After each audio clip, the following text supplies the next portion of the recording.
Okay, I'm going to read this as fast as I possibly can. Pursuant to, enough people can hear me, I think. Pursuant to Governor Baker's March 12th, 2020 order suspending certain provisions of the open meeting law, blah, blah, blah, et cetera. The governor's order imposing a limitation on the number of people that may gather in one location. This requires a virtual meeting. You can watch a live stream on Yarmouth's YouTube channel. You can use Zoom. You can also call in the town website, the town phone number. If you have a comment, okay, you may submit comments to the town using the following email link, publiccomment@yarmouth.ma.us. This email will be monitored by a moderator who will alert the board chair of relevant comments. Meeting materials are attached to this agenda. Okay. Please follow the following general instructions. Keep your phone muted at all times when not talking. Do not use speakerphone. Do not use Bluetooth devices. Mute all background noise. Mute the live stream feed and use only the telephone audio. Please do not speak until the chair or the meeting moderator asks for public comments or questions.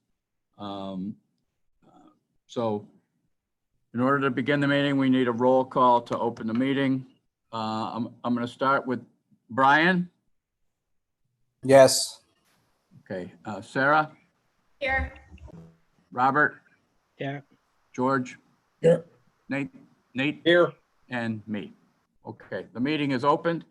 As I mentioned before the meeting began, the minutes will have to be deferred because our recording secretary didn't get them the last time. I will alert her to the opportunity of listening to the minutes of, I believe it was June 3rd, and compiling the minutes from that audio. Hopefully, and I emailed Beverly, hopefully she's listening on YouTube tonight. And if not, she can also get the minutes off the website. So the first and far and away, the most of our meeting tonight will be a discussion of the articles. I will save, because it's pretty pertinent, for administrative items. We have two administrative items that we'll wait till after we discuss the articles, which will be the format of the town meeting and how that's going to work. Obviously, it's way different than it's ever been before because everything is unprecedented. So with that, Dan, Kyle said he was going to be able to, the only thing that's critical to have on the screen is the articles. It'd be nice to have everything else on the screen, but I have been able to forward pretty much all the other material to the committee, so at least they have it in some format, but not the articles. Yeah, so if Kyle can just bring up the warrant, I'll just walk you through that. Yeah.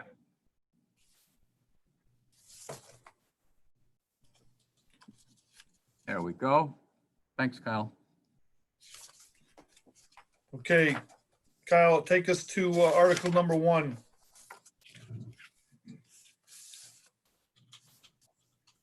All right, so what we're gonna do, article 1 and 2 are going to be, they're undergoing revision right now.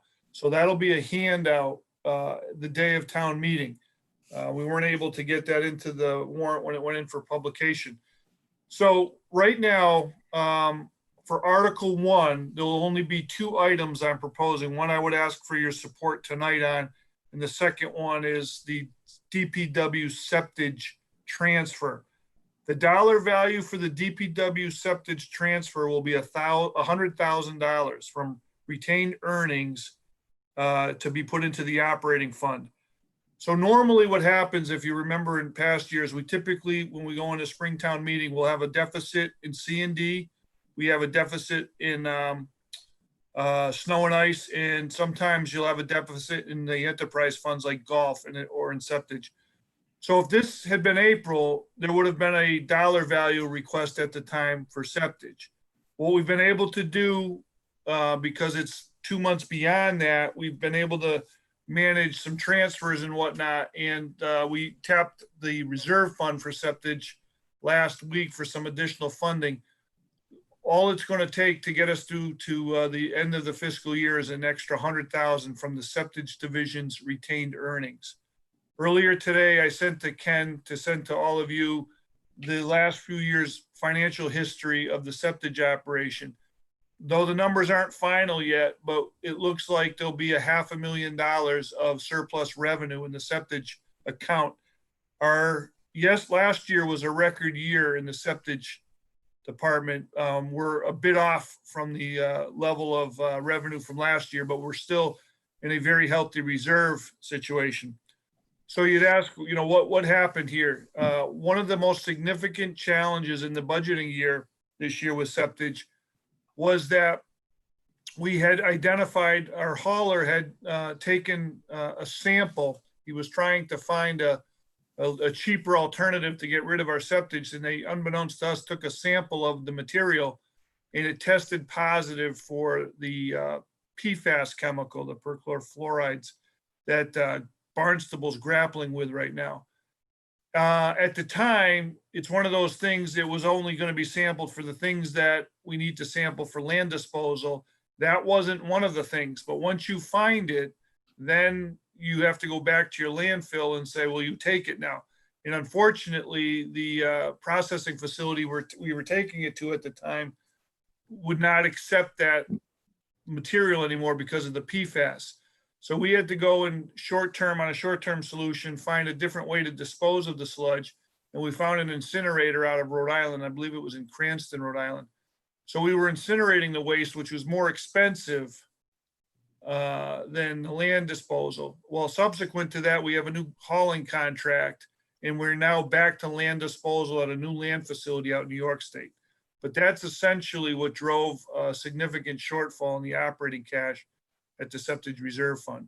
And as you know, as an enterprise fund, we can't spend more than what the appropriation was for during the year. So if you end up like with C&D having an excellent year in construction and demolition, and you're disposing of far more, even though that's a good thing, we'd have to go back to town meeting and an extra appropriation to raise our accounts so that we can have money to continue to pay our vendors. So that's essentially what got septage into trouble, was the waste hauling contract problem.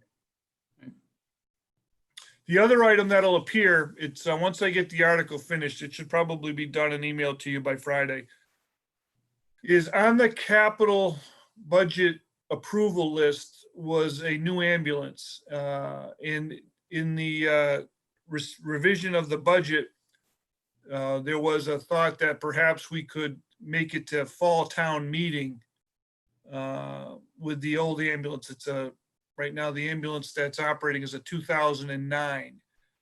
The chief subsequently wrote me a letter that Ken has a copy of. I think you have it. Just so you know, Dan, I sent that to the committee, so that's that letter. And he's concerned that the machine will not, the vehicle will not make it that far without being cost prohibitive.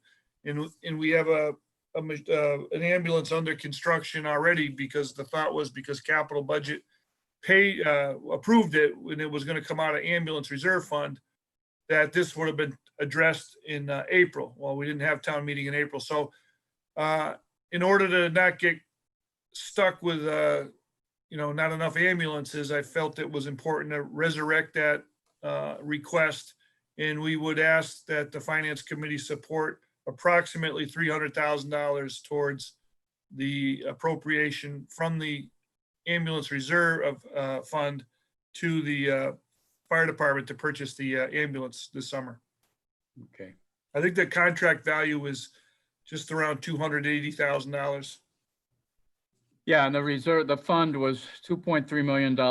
They use about $1.5 million of that for salaries and overtime, and then 300,000 would still not deplete the account. And just to let you know, last year, maybe it was 2 years ago, we increased the fees on the ambulance account, and we also have a very robust vendor doing collections, and that revenue fund has been performing extremely well. And that's why we have such a high surplus today. Yep. Okay. So is that the amended Article 1, Dan? Yeah, that'll be the amended Article 1. It'll only have the ambulance request and the $100,000 from retained earnings from septage to go to the septage operating fund. Okay.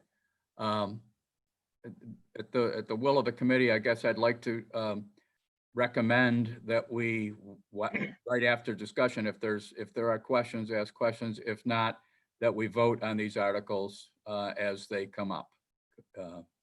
So is that all right with everybody? If anybody has any questions right now, and if not, I'll entertain a motion to do something with amended Article 1. You want mute or talk? You're open.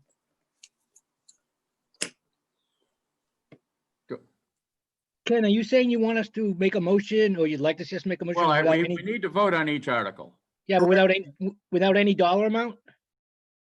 Well, so the dollar amount for the ambulance it'll be about $290,000. In the septage reserve fund, it'll be $100,000. I mean, you can wait until Monday and do it then, but those are the numbers. The numbers aren't going to change very much. And we have no number at all from construction and demolition yet? No, there's none. We don't have a deficit in it. We were able to do some internal transfers that covered the deficit that was being projected in golf due to the fact that we were very proactive with managing the staff this year, and the good fortune of last fall's golf season ends up surplus. So we don't need a golf infusion either. So Okay, so golf and DPW are zeros. that's correct. Well, yeah, those will not even Okay. appear on the amended Article 1. It'll just Would be a septage of not to exceed 100,000 in a golf, not a golf, what was the other one you wanted? Ambulance. Ambulance not to exceed 290,000. Would that be a that motion? would be perfect. Yep. Okay, I'll make a motion to accept these, Article 1 with the dollar amount of 290,000, not to exceed 290,000 for, ambulance, and not to exceed, what was the other number? 100. 100,000 for, Septage. septage. Do we have a I'll second? second it. Okay, it's been seconded. We'll take any further comment? Okay. Sarah? Aye. Nate? Aye. George? Aye. Brian? Aye. Robert? I, And I'm aye. Carried 6-0. Great. Thank you. Article 2? So Article 2, the table that would have if you go back to a traditional warrant, there's a breakdown of every department, every general or levy, what I would call the general levy departments funded by the levy in there. That chart is being generated and should be proofed out and finalized by tomorrow. And in that chart, it'll tally up after the end of like 4 or 5 pages, the FinCom recommended dollar value. And it's going to be somewhere around like $39 million. So I think on that particular one, because the chart is kind of complex and we have to check a lot of numbers against the proposed and actual budget, we could address that at Monday prior to town meeting. I'll have the chart to you before the meeting on Monday. It'll be out to you by Friday. You'll be able to go over everything. But it's essentially that it's the same numbers that you've looked at in the budget that was revised. It's just broken out now by departments. Okay, because I think that number was something like 39,280,000. It was something like that, Ken, but I would prefer that we get the chart all balanced out and then I get it to Okay. you. We take a look at it on Monday. Okay. Yep. Is everybody fine with that? Yep. Okay, Yes. makes sense. Yeah, well, at the public hearing, that's the broad number that we put on the table. Yep. Okay. Next, Article 3. Yeah, so Golf Enterprise, they're going to, in order to balance their budget, they're going to use, I think it's $225,000 of their retained earnings account. So they're not asking this year for a subsidy from the levy. Okay. Which is good news, by the way. And they're off to a very good start this year already, even though have some significant operating restrictions because of the COVID situation. Hey, Ken, Yep. are you interested in like going over these articles and then passing them all at one time, or you want to do them one at a time? That's why I asked. I have no problem with that. If everybody else. Them all at once. All at once? And if we All at see once, something we don't okay. like, if we Okay. see something we don't like, we'll ask to put a hold on it. All right, good idea. Okay, Excellent. Thanks. Dan, and it's, unless there's questions and, you further comment, you can just keep. Yeah, so let me just bring you up to speed on this one. So we have a number of open positions still that we budgeted for with the potential for hiring. It all depends upon how the revenues shake out. But the biggest thing, I think, the change of operation for the golf division is the point of sale software procurement has been completed and we've selected a vendor. And as soon as and all the on-site work with the software that needed to get done has already taken place. And Scott Gilmore, I'll have him in front of you at a meeting sometime over the summer to kind of give you an idea how it's operating, but it should be operational in July, and we'll run 2 point of sale systems for a few months anyways, until this one gets underway. But it does all of the marketing and related, what I'd call customer experience tracking activities that we've been missing from a really good customer experience point of view. So it was a long haul to get to the procurement, but we got it over the finish line. So Good. Well, the best year we've had for golf in a few years. it's some really good news, actually. Yeah. I'm pleasantly surprised. Yep. Okay. You can move on if you want. Yep, Dan. yep. Water department, just to give you an update, we do have a new water and wastewater superintendent. Her name is Lori Rosales. She was a 12-year wastewater and water superintendent up in the town of Franklin. She came to us very highly recommended. She's now in charge of the water department. As you know, the water department has not had a rate increase in over 20 years, but they are behind the 8 ball on a fair amount of capital activities.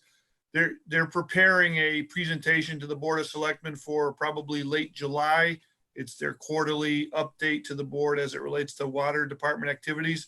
Once they get done with the board, I'll bring them to the finance committee and you can meet Mrs. Rosala and also get the latest information as it relates to the water department activities. But this, their budget here is fully funded by water department revenues.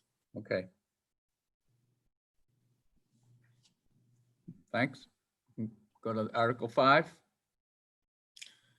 Article 5 is the septage account, right? So the septage account, like I had mentioned, is generally very healthy. We do have to keep our eye on this problem with these PFAS chemicals in the sludge. Those are getting more difficult to dispose of, but right now it's looking like it'll end the year with a $500,000 surplus, which is good news. Fully supported by waste hauler, septage hauler fees. Okay. Article 6 is the DY assessment. So this is what it was presented to us by the school committee. I understand that the school committee is meeting again on the idea of perhaps reducing the assessment potentially. Again, I'm not sure what that looks like or how that'll end up, but at least we have the maximum dollar value covered that we need to. And in the event that they do reduce the assessment at some point, if we have an overpay, it goes back to us as a benefit to us. Okay. This is the revised This budget. is the revised as of like a month ago when they voted Right. and revised it, but I hear there's another one in the works. Okay. All right. 7 is, I believe that's Cape Tech, yeah. So also, much like DY, their budget situation has generally been pretty rock solid. We did have a significant uptick in the annual payment because we had I forget the total number of extra Yarmouth students, but we had for the first time in a long time an increased enrollment there, which was it's good, healthy news for our kids. But I'm understanding there probably will be at some later date in the year a revision on the assessment there as well. So I don't know what it is. Their school committee has to vote on that. But for now, that was the number that was presented to us at the last time by the school committee. Okay, And that includes the debt service for the new building. This is Article 8. This is the amended capital budget ask. So 2 items, the town hall insulation is being funded by former reimbursement funds from past disasters. In the Bridgewater University building, roof repair is also being funded out of the same account. Just to kind of give you an update with the university building, it's come to our attention by the insurance carrier that there's a significant poor workmanship issue from the work that was done by the roof repair company. So we've been told by the insurance company that we should put that firm on notice with a legal notice indicating that they need to come back and make the repairs appropriately. I think they've been back like 6 times to fix the roof, but there's clearly something wrong there. But the rest of the work that would be done here would be to finish off the roof, and so that way the roof would no longer leak anymore. And though I don't have any great details on it now, it sounds like we have a pretty exciting tenant potential relationship with BSU to fully occupy the building in the upcoming years. So that's really good news. is there any way to protect ourselves from that roofer should they go bankrupt or something? Well, yeah, so Bond. yeah, it's an interesting situation. And in fact, we didn't even pay the roofer. The insurance company did that. Hmm. So I was surprised that the insurance company wasn't going after them directly. But in the end, we would, that's why we want to act on this kind of sooner rather than later on it. So Can't go after him for poor workmanship. The insurance company can't go after him for poor workmanship until there's damage. well, yeah. So I mean, so the problem was every time the roof would rip off again, they'd get more leakage in there and it causes more damage, but we're Okay. trying to avoid another claimant situation. So Yeah, all right. the other items, obviously, as you know, we have a lot of safety related training that we have to accomplish as with the COVID-19 issue and also just in general because the OSHA rules came upon us last year. So we've asked that article be funded, and then also vehicle and equipment maintenance. That's been a very successful account as it relates to keeping our vehicles that we're keeping longer, keeping them on the road. So Why does that say free cash? well, because the specific source of the OSHA compliance training in the townwide vehicle were both free cash asks. Okay. Okay,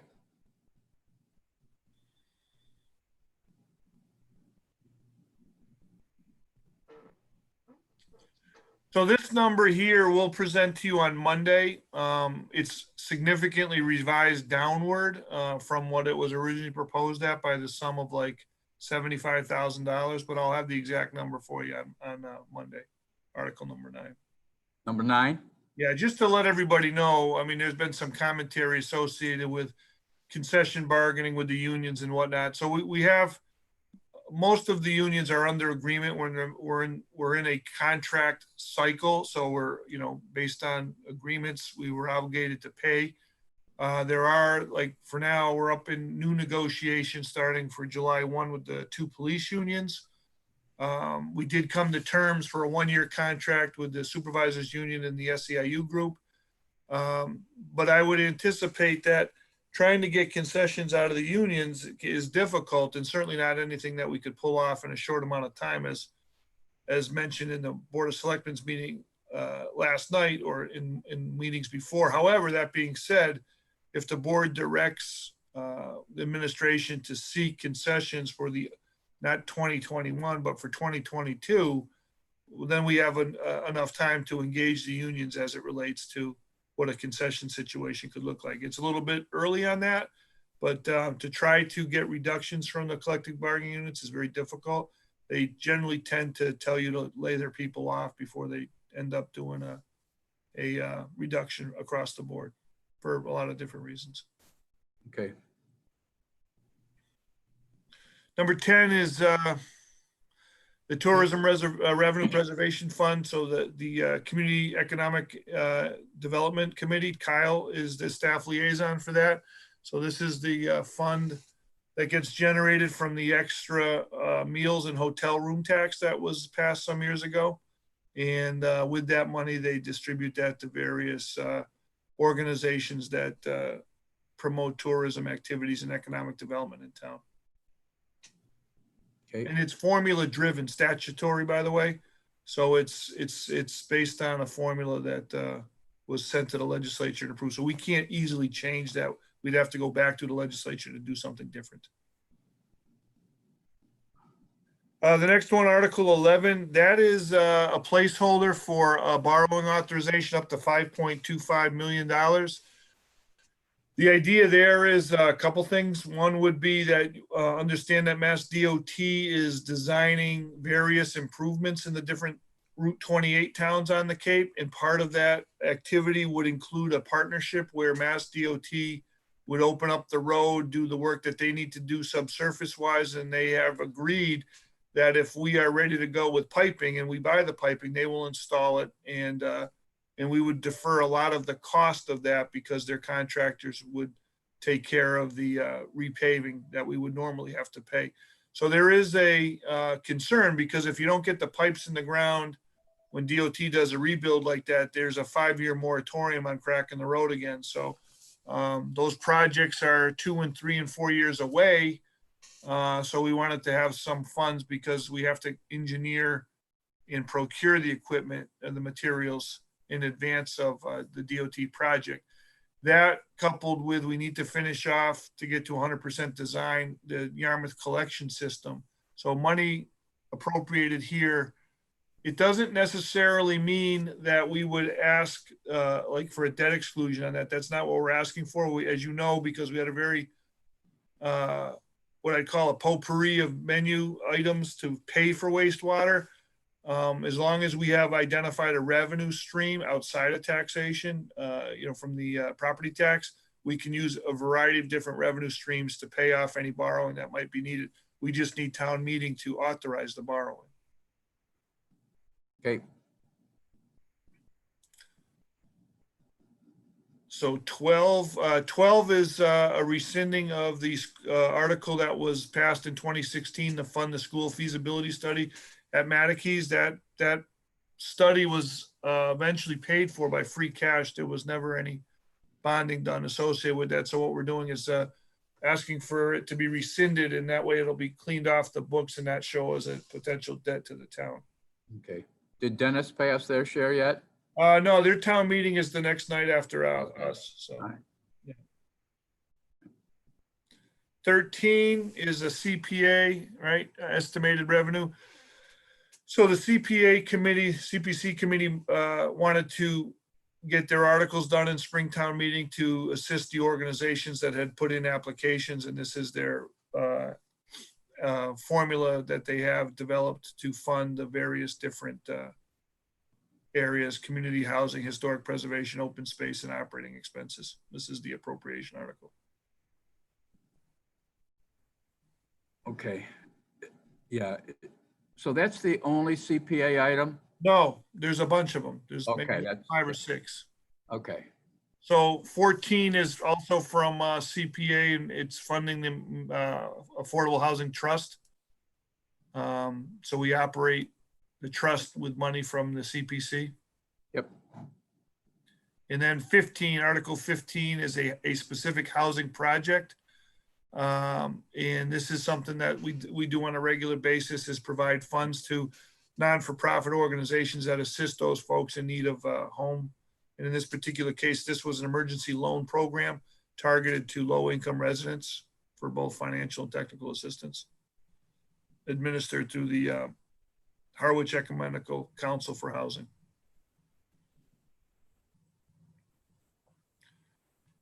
16 historic projects. The CPC felt pretty strongly that there was some projects related to history that they wanted to get financed so that the work could be done without delay. So those are them that they voted on here. okay. 17 is recreation. So we have a long-going desire to install an improved backstop at the Little League field. We get some damage and some complaints from there's a house that's behind that. And it was apparently agreed by some folks that we would take care of this some time ago. We're finally getting to it now. So those neighbors have become very happy with this activity. Okay. 18 is land disposition. I'm not sure how much you know about this, but we have at the Ocean Club down at Smugglers Beach.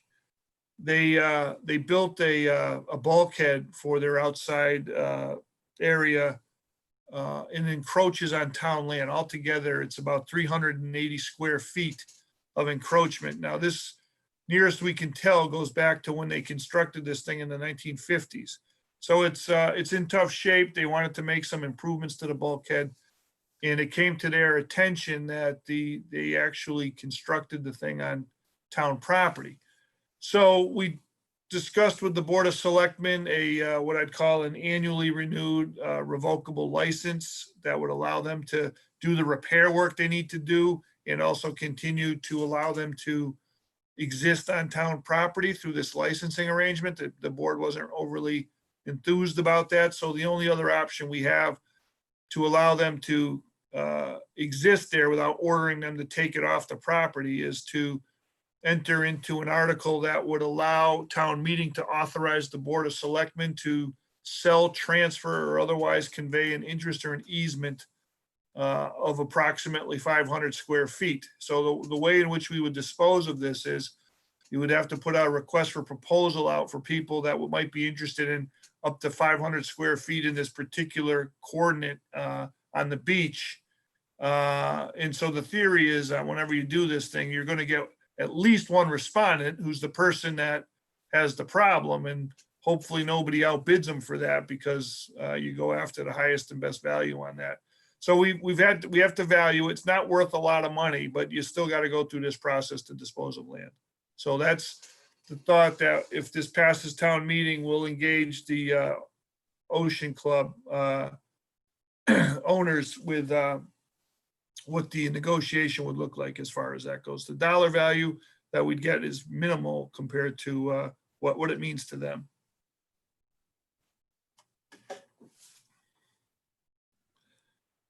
$19 is so part of a grant that we received for engineering recently in the sum of I want to say it was $150,000, was to do engineering for solar panel arrays and battery arrays at the sanitation facility in Fire Station 3.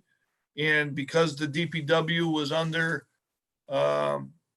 construction at the time, we've added the DPW facility. So all three of those facilities will be interconnected with their own electric microgrid, they call that, and they'll be able to stay off the grid in the event of a catastrophic power failure for up to 10 days. Now, because of that, we might need to install ground-mounted solar arrays to support the activity. Definitely, it sounds like in the sanitation facility in the fire station.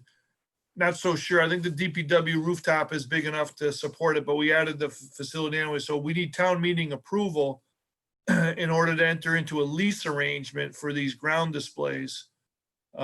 Because the lease arrangements, the companies are looking for is typically exceeding 20 years. So town meeting must approve that for ground mounts, and that's why those three locations have been selected. Okay.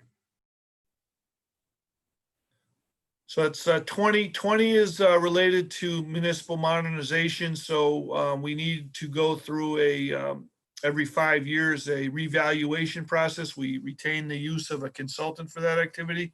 It's kind of a complicated type of endeavor. So what the assessor has indicated to us is that it's more cost effective for us to enter into a 5-year contract cycle agreement with the consultant than it would be the former 3-year contract, because we're limited.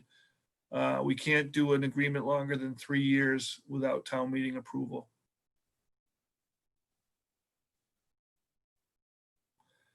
21, 22, 23, these are the citizens petitioned articles. The intent there is to have those Dan? indefinitely postponed, and they'll be brought back with the Board of Selectmen, putting them on the special town meeting in the fall. Go ahead. So there will- Dan? so Okay, there will be no discussion on them. No discussion, that's correct. Robert? yeah, I was gonna say, because we passed on every one of them except for 9, which we're waiting for Monday. Is this a good time? I can make a motion to pass on 3, 4, 5, 6, 7, 8, 10, 11, 12, 13 through 20 and just leave 9 on. You want me to make a motion to accept those now? Because the last 3 we're not really voting on, right? That's correct, right. So, yeah, so 2 and 9, if you can hold those till Monday, that would be great. Yep, so 3 through 20, excluding 2 through 9, I'd make a motion to accept those as printed. Any questions or second it. comments based on all those articles? Oh, do we have a second? I'll second, Ken. Okay, thanks, Nate. Any questions about all of? I just want to quickly on the CPA. I mean, I think at one point their total allocation was like 2.9 million or something. Yeah, I think it's close to $3 million. It's around $1 million that they're recommending. It's, I wanted to say, Ken, it was a little bit closer to 1.5 million. It was about Okay. half their normal allocation. Okay. And so right now, those are at least off the table until fall. That's correct. Well, no, those ones that they put on the warrant, those are acted on. There's other asks or additional money opportunities that I'm not sure if it'll come back in the fall. It might come back in the fall after that. I think it all depends on their timing of things. Okay. And let me just ask the question, since it's, there's really no separate free cash article. No, there's no separate, as you know, a couple things that were challenged by, number one is a potential decline in local receipts from hotel and meals tax being off. Secondly, the committal on the property tax was extended out to June 1st. So we're showing a bit of a more than normal gap in the collection of property tax. So what we wanted to make sure is that we have slowed down hirings. We've slowed down, and if not completely stopped spending unless it's absolutely necessary to conserve cash. We're going to try to generate the largest possible free cash number going into next year to help us with because what we all think the 2022 budget is going to be far worse than the one we're in right now. Oh, okay. So we're conserving the appropriation to generate free cash as much as possible. Okay. Just wanted to, sort of I know we've been through it in the whole budget process, but it sort of jumps out, and just want to make sure everybody was aware of how that's. Yeah, so you have a copy of the cash balances that Yes. Ken shared with you. So Yeah. we're like 2.6 million in free cash. So the theory would be that when we get to the fall, it all depends upon what damage is done to the economy by COVID this summer. There may be some items that we might be able to resurrect on the free cash list that we had gone through this exercise in January, February, March before COVID. And you might want to, we might put them back in front of you, but I mean, it's way too premature at this point. So. Okay. I would like to I just want to make sure before we officially vote on the articles, to make sure we didn't miss something.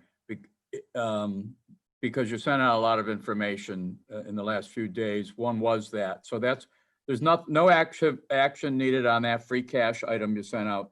There's also, you sent out the proposed or the likely school funding bond Yeah, item.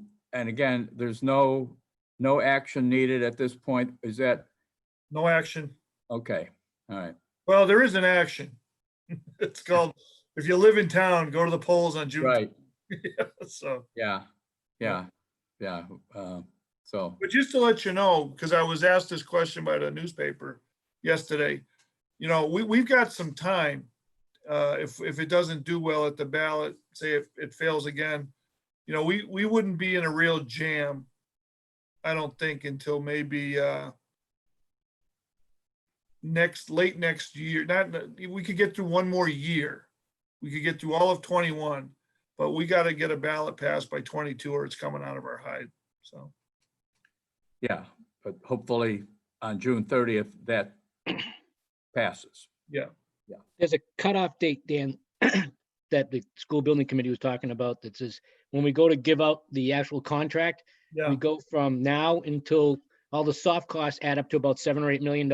yeah, But as you saw, then we start going $4 to $8 million a month. yeah.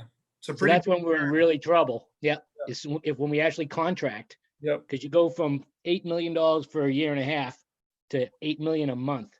Yeah, so if we got to the point that we were in the bidding phase and we did not have the ballot question passed, the MSBA would check in with us, because the last thing in the world they want to see is a project go forward that would completely cripple the town's operating budget. And this is one that definitely would sting. I mean, it's like $3.5 million, I think. So, you know, they'll closely watch to make sure that we get enough opportunity to get the ballot question passed. And like I said, you've got this chance. We could bring it up again, I think, at the state primary if it failed in September 1. And then we could go back next spring at regular town election next spring. But boy, after that, if it doesn't get by, it's going to get real tough on us. Okay. We have a motion that's been seconded. Robert, you want to restate the motion? It was, I think I know, but could you restate the motion? To approve as submitted Articles 3, 4, 5, 6, 7, 8, 10, 11, 12, 13, 14, 15, 16, 17, 18, 19, and 20. Okay. We had a second from Nate. Any further discussion? Okay. Brian, Aye. Sarah, Aye. Robert, Aye. George, Aye. Nate, Aye. and I vote aye. Passes 6-0. So we have a couple to simply look at Monday. Yep. Okay. We're all set, by the way, Monday to meet. We don't have Zoom capability, I don't think, where we're at. Well, I was just gonna go over what I guess, you know, the meeting we were at a couple days ago. Yeah, So the town meeting is Monday at 6 o'clock. The finance committee, first of all, I guess my commentary is, if you don't feel comfortable going to a gathering, that's, you know, your personal decision. That will certainly be respected by anybody and everybody. If you do go, the finance committee, unlike in the past, only the chairman of the finance committee will be, correct me if I'm wrong here, Dan, I did miss a few minutes of this thing. The chairman will be on the podium along with the board of selectmen and the moderator and town council. But the finance committee will be seated separate in, you know, alternate seats. front in the row, yeah, 6 feet. Auditorium in the first row, I guess. Yep. So the finance committee will be up there, but not on the podium, which is probably a good thing. We really don't know. I mean, I don't know.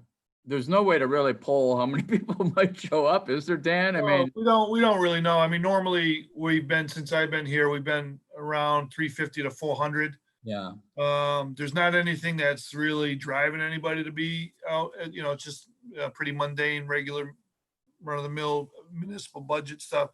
And then with all the concerns about it, you know, we're planning for that we could accommodate, you know, maybe 300. But I'm thinking, you know, I think Sandwich turned over 200, maybe 250, Oh. something like that. Okay. So we could get So- 200 plus. Yeah, so here's the story too. If in fact, you know, you can picture the Matikes set up there, the gymnasium with theater type seating, and people will have to sit, if you're a member of the same household, you can sit together. If you're not, you're supposed to sit in you know, alternate seating. And there's also maybe 40 or so folding chairs set up well-spaced apart in the back of the gymnasium for to accommodate at least 200 people. If it gets crowded, the overflow group will be shepherded to the cafeteria of the school, where there will be I guess a live stream is the best term, Yeah, so people can view and also be able to participate, because it is a town meeting. It's not just a YouTube thing. And I guess I just wanted to let you know, if in fact there's an overflow crowd, I've been asked to moderate the cafeteria. I feel like cafeteria monitor. But I've been asked to, because somebody has to be there in case people have to be called upon and all that kind of stuff. Should that happen, I'll be asking Robert, who's the vice chair of our committee, to be our representative to, give affirmation or whatever on the articles.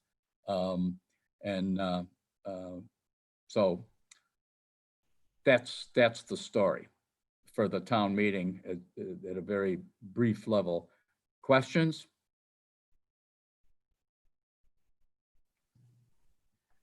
Any questions about that? I mean, I don't know if I really answer, yeah. I think So that's great. just to add to that, registration will be done outside. So there'll be some tents out there by precinct. You'll report, check in that way, and then be kind of like find your way through one entry point into the auditorium. There'll be arrows marked on the floor for direction to travel. And to Ken's point, it's going to be one like no other. So Robert's got his mask ready. He's all ready to go. I love it. Put me up front. That's a home run. I'll Yeah, get the blood mask. yeah. Get the Yeah. blood letting out. Yeah. It looks like an old hockey goalie. So No, if it's a- if you it's a can't jack. make your 6 feet distance, wear your mask. So the saying goes. Yeah. Yeah. So it's really, the current, I'm not going to go over all the social distancing things we're pretty familiar with, but the overall, I just wanted to touch base upon, if by chance we do get that large crowd, I'll certainly grab you, Robert, and I'll just, you know the drill. You just sit there and say, we recommend or whatever. And fortunately, there's not been a lot of controversial items.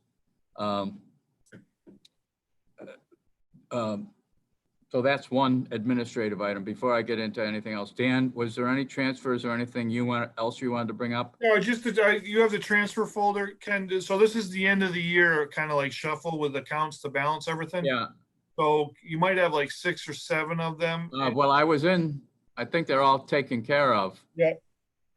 So that's it. I don't have anything new other than what was in that folder. Okay. I guess the final item is first of all, we have an opening with Jessica's departure. So we've done we're sort of in a hiatus period because we're closing on the town meeting and town elections, et cetera. But anybody who knows, we have not, I don't think officially put up on the website that we're looking for a member of the committee, but we clearly are. And so if anybody, first of all, knows anybody, please feel free to bring them to our attention as soon as you can, and we'll start the process. One of the reasons why there's been a little bit of a delay here, and I want to, I guess, call for another meeting, hopefully on July 1st, is, as all of you know, I'm a candidate for town moderator, and there's a good chance that I might win that election, if for no other reason there's no opposition. But I don't want to sound like President Hillary Clinton, so we'll wait to see how the votes all turn out. So given that, I want to validate. I think for certain the town moderator has to step down from the finance committee. But I do want to see it in writing in the town charter before I have to say, gee, I was wrong on that. But the town moderator appoints, along with the chairman of the Board of Selectmen and the chairman of the finance committee. So and I've been told by many people that the position does have to, you can't do both positions. So you may be, you're all muted, so you may be cheering at that, but we'll see what happens on June 30th. But on July 1st, it would seem to me hopefully we can do a meeting on July 1st. And at that point, the committee will have to elect officers for the next year. So my understanding is that other than Jessica and myself, the committee will be the same as it is now, and hopefully with at least 2 additions. And that's the story. I'll entertain questions, obviously, and comments, but I'm hoping that July 1st will work for a meeting, and you should be prepared to take a vote on chairman and vice chairman. And I believe the representative on the capital committee. So, And, yeah. okay, the way that I found out that there was an opening originally was that it was mentioned at town meeting that there was openings in the finance committee, and if you were interested, please put your name out. Maybe we could do the same thing this time. That's a good idea. I mean, it doesn't cost you nothing, it's free No. advertising. Not a bad idea. In fact, it's an opportunity. The opportunity is to do that at the beginning of the meeting when they say, does the chairman of the finance committee have any comments? And, I think that might be, we're all glad to be here and happy that all these people showed up. And we would like to take this time to recommend, see if we have a couple openings, and would anybody we'd love to have participation. So not a bad idea. In fact, it's a great idea.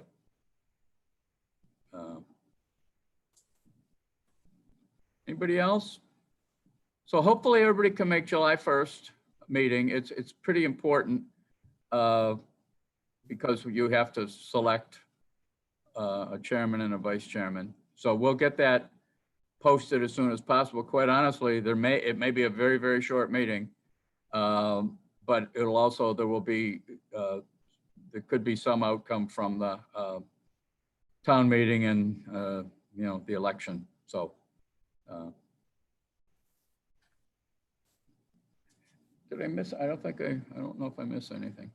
Anything else? Any questions, comments, thoughts? Oh, I only had one that, Dan, when do you expect you'll start hearing more stuff from the schools? Because I noticed, I watched some of the selectmen last night, and Norm brought up a good point, which is, I hear some of the schools talk about needing immediately as much as $1 million for just protection equipment. Each district is just going. So they all get some CARES Act money that they have available to them, so they can deficit spend and get reimbursed for that. But the biggest challenge for them is going to be what the Chapter 70 allocation is from the state. So the state, from what I understand, the legislature isn't even going to entertain budget talks till August. So they won't know although there was some preliminary conversation that some of the administrators indicated that the commissioner from DESC had indicated there'll be no reduction this year, so they're fine for this year. But what Chapter 70 school aid looks like for 21 will not be known. Now, if it's bad, and I think what they're waiting is a federal stimulus package. That's why they're just kind of putting it out there. So the state's going to operate on a 1/12 budget starting in July. And so there'll be like a lessening amount of money available anyways. But the thought, I think, is that they're going to hope that the feds do something and backfill any Chapter 70 gap that would come because of poor state revenue. Yeah. You may have also seen, Robert, if you watched that last night, that we're setting up several accounts, COVID-19 accounts, to channel funding that we feel is directly related to COVID-19 for potential reimbursement from FEMA. So that's, in fact, I was a little surprised they discussed it for so long last night. It seemed to me sort of a no-brainer, but. Yeah, so there's 2 funds of money available. So as long as there's an emergency declaration, you're entitled up to 75% reimbursement from FEMA. So you still got to come up with 25% or whatever it is you're looking to get reimbursed on. However, that 25% share can be offset with the CARES Act money, and Yarmouth is eligible for $2 million in CARES Act money from the stimulus. But what we do is if I'll give you a really basic, for instance, we're buying personal protective equipment, transparency shields and the like. So what we do is we put the request to the state. They have a hotline. Will this be eligible for FEMA or CARES or both? And they give us the high sign. If that's the case, we procure it on our own. We're allowed to deficit spend.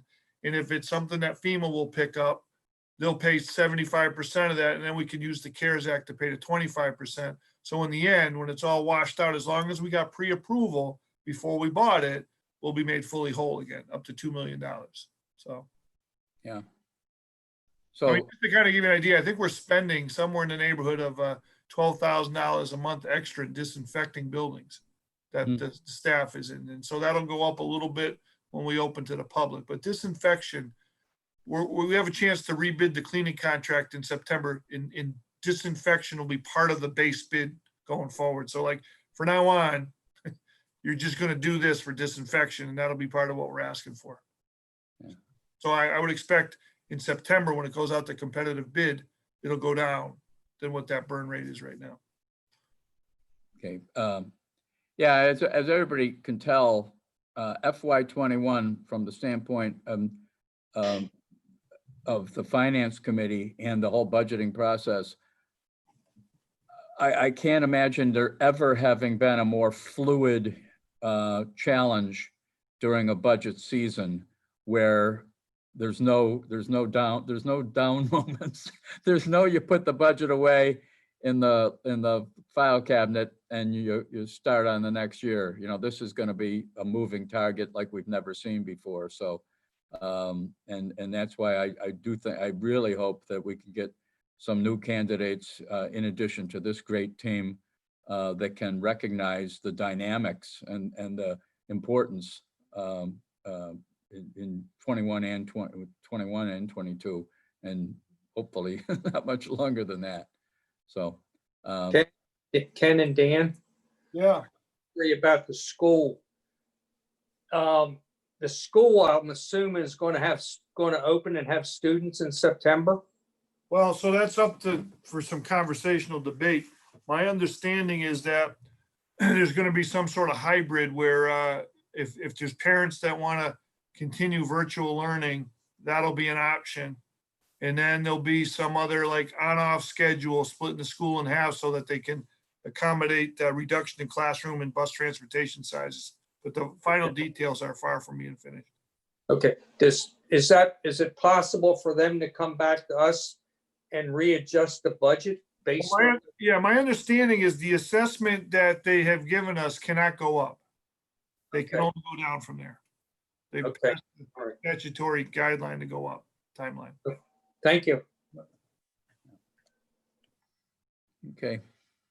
I did want to make a comment. I think Sarah's got to have the best Zoom picture, other than you personally, Sarah, of anybody I've seen so far. So Want to meet her in real life? well, now it's even better. Yes. The all kitty right. cat. Yeah. It's very nice. Hey, I guess Ken, we can show off our pets on the Yarmouth Town YouTube page. But Ken, are you wrapping up a little bit? Because I had Yeah. one more. Dan, Yeah. when you get a chance, everybody knows I'm trying to figure out how do we get some money out of the assessors to try to offset some of these things that seem, at least to me, offensive. The, cutting back of social services, and the other one is raising taxes to the max. And it's only 50 some odd $1,000 extra out of the levy. And I've done it before, and that's why I keep pushing it. It's not so much that it's like a mission, it's more of it's been done.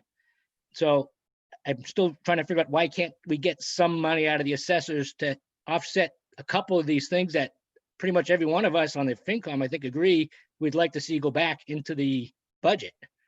So as was explained to me by the assessor today, we were supposed to have a reevaluation 2019. It was postponed to 2021.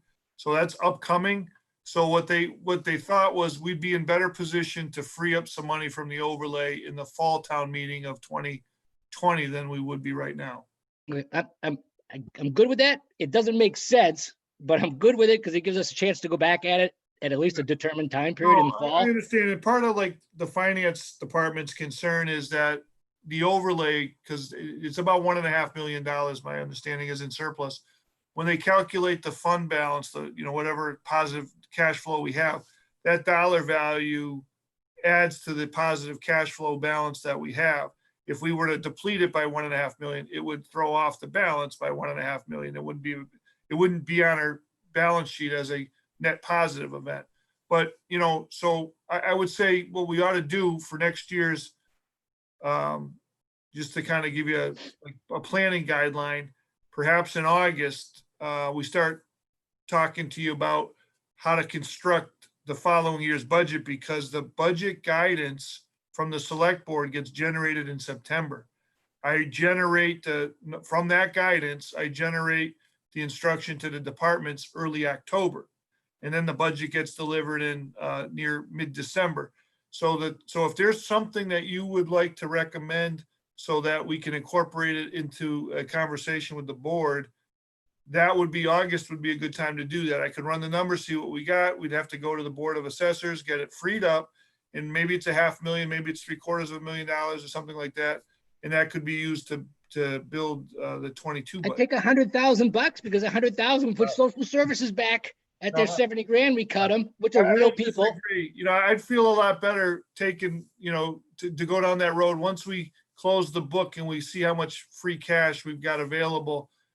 Because, that'll give us a better understanding of our cash position going into next year, once the books are closed, We did put it in our presentation for the public hearing Yeah, that we wanted a few priorities considered. So I think the point is well taken. Today is June 17th. The fiscal year ends in 13 days. It's an example of what I was pointing out, extremely fluid budgeting season in 2021, in spite of the fact that we've set a budget. So the activity is going to be very different than just locking it away. yeah. And I think the key is that whatever it is that the committee decides they want to communicate to the Board of Selectmen, you need to get out in front of that. Maybe we could even have a joint meeting sometime before they issue their instructions. And we could talk about, the tax levy increase, what the guidelines should be there. We could talk about how much free cash to be able to, there's a lot of different models that are out there and how people are balancing budgets. Where I came from, and I've said this to the board, we routinely used free cash to lower the tax levy because it was a political decision. It was a very political town. It was a mayor form of government, and it was uncommon to tax to 2.5%. It almost never happened. So whether like in this past year, I know they took on $1.5 million of free cash to use it to balance the school deficit. It's just here, the board they've been in this position and that's their policy. If you want to change the policy or do something different, you got to get out ahead of it before I give the instructions out to build the budget. That's all. But the example I gave you is Yarmouth is a AA+ community. Westfield's a AA+. The financial management, very rigid here, very good, well-defined with accounting principles. They got there, Westfield got there, and it was a complete political, the budget was a political circus every year. But in the end, the two communities are at the same. And by the way, where I came from, we only had $50,000 in the OPEB account. Here we got 4 million. So, there's a lot of different ways in municipal government to get to the final end product. It's a matter of how political do you want to be? How much relief do you want to provide to people? How much do you stick to your general good accounting principles? Because everything that's done here, you can't argue with it from an accounting perspective. But some communities very much like to give tax relief. And one of the best times I would always tell my team in Westfield was, look, if we paid the bills and we put some money away for tomorrow, and whatever we have left over, if we can give it to the taxpayers for relief, I'm all for it. But then again, every 2 years I had to get elected, right? So that's why you do things like that. Yep. Okay. Well, thanks. Well, hopefully, we'll first of all accept a motion to adjourn if anybody wants to do that. Secondly, hopefully, we'll see each other Monday night if we're all willing to, whoever's willing to make it. If you're not, that's perfectly fine. I'll also contact Jack on the July 1st meeting to really encourage that he can participate because voting on next year is very, very important. So, Probably after July 14th, we can be in person if you'd like to go that route again. yeah, but I think it doesn't make any, I mean, really, if people would rather, it doesn't make any difference to me. I hadn't thought of that. It Yeah. would be better to meet in person, but I mean, I'm flexible, but we'll be ready to open up for meetings. I was okay, planning on doing that with the board starting in the Okay. 14th meeting with the board. yeah. Because after the town meeting and nothing's really going to happen until July 14th. So July 1st is not a magic date. So Yeah. July 14th might make more sense. In fact, an in-person vote would be a lot better than a Zoom vote. So is everybody okay with looking ahead towards July 14th? Okay. It's gonna Yeah, I be a think the big day. 14th is a Tuesday, it'd probably be the 15th. Kenneth. 15th, yeah, July 15th. Yeah. So you can come back from the beach and make a very short meeting. And so anyway, okay. We'll take that approach. We have a motion to adjourn. Moved. There's Kitty. Second. Okay, roll call to adjourn. Sarah, Aye.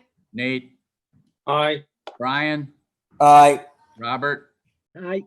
George. Aye. Did I get everybody and me? Aye. Okay, well, we'll see you hopefully Monday and certainly we hope on July